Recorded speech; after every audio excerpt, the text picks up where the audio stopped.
மும்மொழி கொள்கை அறிமுகப்படுத்துவது ஏன்? தாவேகாவுக்கு நிலைப்பாட்டு என்ன? தமிழக பள்ளி கல்வித்துறை அமைச்சர் ராஜ்மோகன் கூறுவது என்ன? சிபிஎஸ்இ சுற்றறிக்கையில் கூறப்பட்டது என்ன? டிஎம்சி பள்ளிகள் என்றால் என்ன? தாவேகா அரசு நிலைப்பாடு என்ன? கண்மூடித்தனமாக எதிர்க்க கூடாது என்று சொல்வதற்கு காரணம் என்ன? கல்வியாளர் நெடுஞ்செழியன் சொல்லுவது என்ன?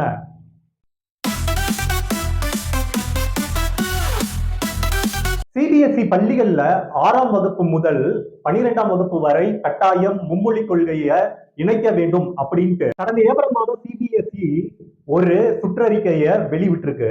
இந்த நிலையில வர அகாடமிக் இயர்ல, அதாவது வர கல்வி ஆண்டுல அனைத்து 1 முதல் 9ஆம் வகுப்பு வரை கட்டாயமாக 3வது மொழியை அமல்படுத்த வேண்டும் அப்படின்ட்டு கல்வி அமைச்சகம் தெரிவிச்சிருக்குது. கடந்த மே 15ஆம் தேதி சிபிஎஸ்இ ஒரு சுற்றறிக்கையை வெளியிட்டிருக்குது. ஜூலை 1ஆம் தேதியில இருந்து திறக்கப்படும் அனைத்து கல்விகளுக்கும் மொழி, அதாவது 3 பாடத்திட்டங்கள், அதாவது தமிழ், ஆங்கிலம், ஹிந்தி 3ஐயும் 9ஆம் வகுப்பு வரை பயிற்ற வேண்டும். இந்த மும்மொழி கொள்கைய விவாதம் மீண்டும் எழுந்த நிலையில இருமொழி கொள்கை தான் நம்மோட அடிப்படை கொள்கை.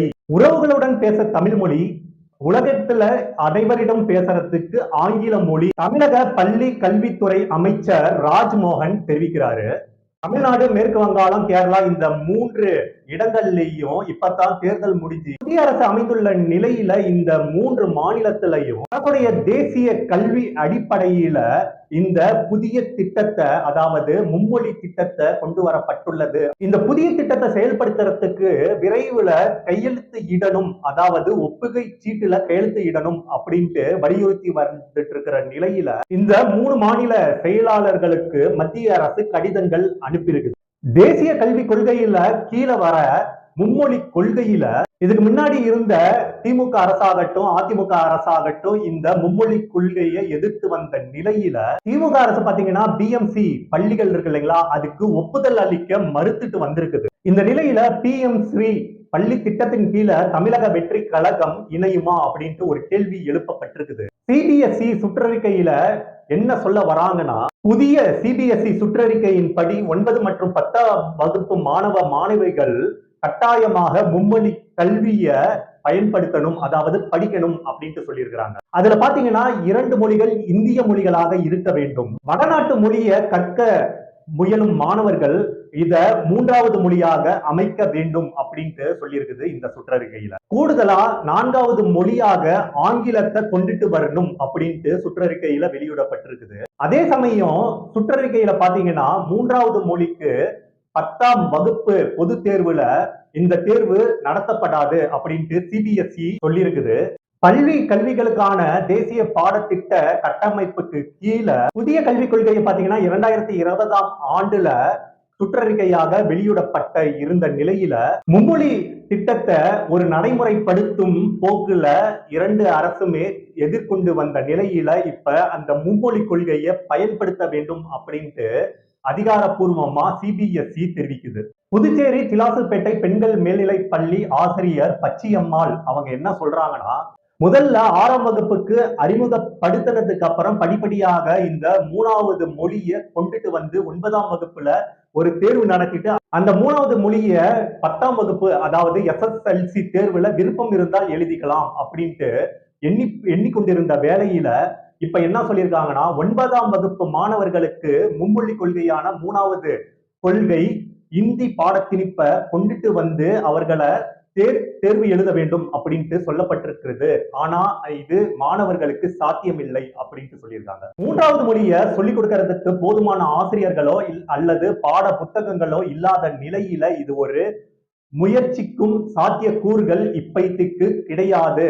அது வந்தால் இன்னும் மாணவர்களுக்கு மன அழுத்தத்தை தருவதோடு மாணவர்களுடைய எதிர்காலம் கேள்விக்குறியாகிவிடும் அப்படின்ட்டு சொல்றாங்க. இந்தியாவில் பாத்தீங்கன்னா 33,000க்கும் மேற்பட்ட பள்ளிகள் சிபிஎஸ்இக்கு கீழே அவங்க சொல்ற பாட புத்தகத்தை எடுத்துட்டு வரும் நிலையில கல்வியாளர் பிரான்ஸ் கஜேந்திர பாபு ஒரு கேள்வி எழுப்பி இருக்கிறாரு. இன்னைக்கு சிபிஎஸ்இல பள்ளிகள்ல கொண்டுட்டு வர இந்த மும்மொழி கொள்கை அவசரப்பட்டு அவங்க அவசரமா கொண்டுட்டு வர சூழ்நிலை உருவாகி இருக்குது. நாளைக்கு பாத்தீங்கன்னா பிஎம்சி ஸ்ரீ பள்ளிகள் மூலம் இந்த மும்மொழி கொள்கையை கொண்டுட்டு வரும் சூழ்நிலை ஏற்படும். இதனால மொழி கற்பதிலேயே மாணவர்கள் பார்த்தாங்கன்னா தங்களோட ஆற்றலை, அவங்களோட அறிவுத்திறனை இழக்க நேரிடும்.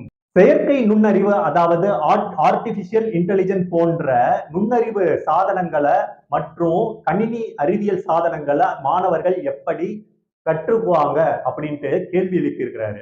மூன்றாவது மொழி பாத்தீங்கன்னா பெரும்பாலும் மனப்பாடம் செய்வதற்காக கொண்டு வரப்பட்டாலும் நடைமுறையில பாத்தீங்கன்னா இது சாத்தியம் இல்லை, மாணவர்களுக்கு மன அழுத்தத்தை ஏற்படும் அப்படின்ட்டு சொல்லப்படுது.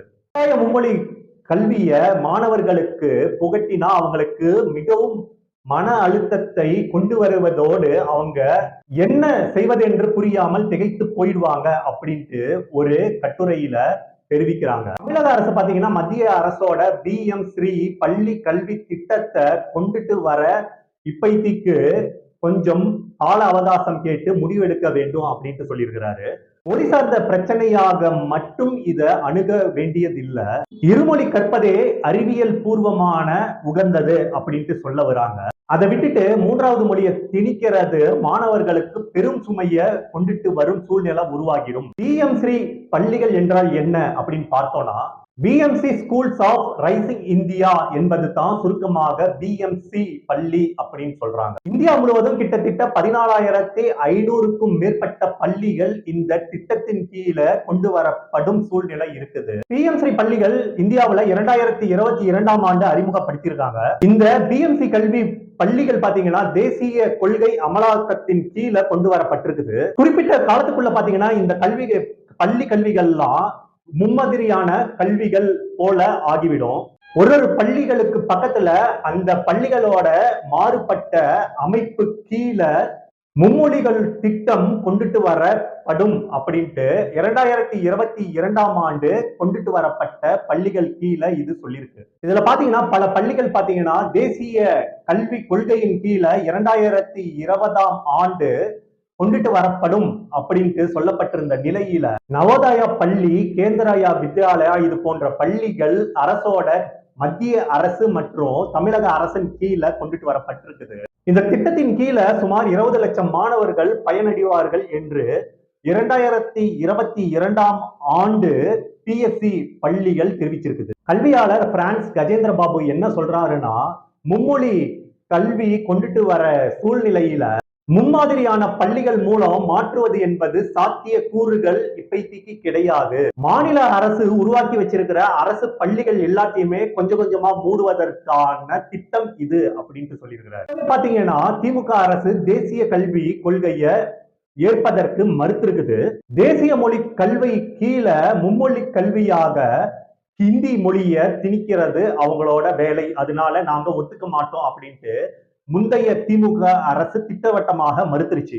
பிஎம்ஸ்ரீ பள்ளிகளுக்கு தமிழ்நாடு அரசு ஒப்புதல் அளிக்காததுனால சிக்ஷா அபியான் அப்படின்ற திட்டத்தின் கீழே இந்த மும்மொழி திட்டத்தை கொண்டுட்டு வர சூழ்நிலை ஏற்பட்டது. இந்த திட்டத்தை ஒத்துக்காததுனால தமிழக அரசுக்கு ரூபாய் 2153 கோடிய இன்னமும் கொடுக்காம அந்த அரசு வச்சிருக்குது. எந்த அரசுனா பிஎம்சி பள்ளி அரசு வச்சிருக்குது. தேசிய கல்வி கொள்கையை தமிழக அரசு ஏற்றால் தான் நிதி நாங்க கொடுப்போம் அப்படின்ட்டு சொல்ல வராங்க பிஎம்சி பள்ளி கல்விகள். 2018ஆம் ஆண்டு மத்திய அரசு அறிமுகப்படுத்திய சமக்ரா சிக்ஷா அபியான் திட்டத்தின் கீழே ப்ரீகேஜில இருந்து 12ஆம் வகுப்பு வரைக்கும் ஒருங்கிணைந்த பாடத்திட்டமாக இருந்தது. எல்லாத்துக்கும் தரமான சமமான கல்வி கிடைக்கணும், ஆசிரியர் பயிற்சி மற்றும் பள்ளிகள் வலுப்படுத்தணும் அப்படின்றது இந்த திட்டத்தோட நோக்கம். சமக்ரா சிக்ஷா அபியான் இந்த திட்டத்தை கீழே 2024 மற்றும் 2025ஆம் ஆண்டுக்கான கல்வி திட்டத்தின் கீழே சுமார் 3586 கோடி ஒதுக்கப்பட்டிருக்குது. இந்த தொகையில மத்திய அரசுக்கு பங்கு பாத்தீங்கன்னா 2153 கோடி. இந்த தொகையை அரசு முறையாக ஒதுக்கல அப்படின்ட்டு முந்தைய திமுக அரசு குற்றம் சாட்டி வந்த நிலையில 2025ல இருந்து 2026ஆம் ஆண்டுக்கான நிதி ஒதுக்கீட்டுல எவ்வளவுன்னு பாத்தீங்கன்னா 1847 கோடியில இருந்து சுமார் ரூபாய் 450 கோடி நிதி மட்டுமே ஒதுக்கப்பட்டிருக்குது தமிழ்நாட்டிற்கு. இப்ப பாத்தீங்கன்னா தமிழகத்துல இருமொழி கொள்கை மட்டுமே இருக்குமா அல்லது மும்மொழி கொள்கையும் சேர்ந்து வருமா அப்படின்ட்டு பொறுத்திருந்து தான் பார்க்கணும்.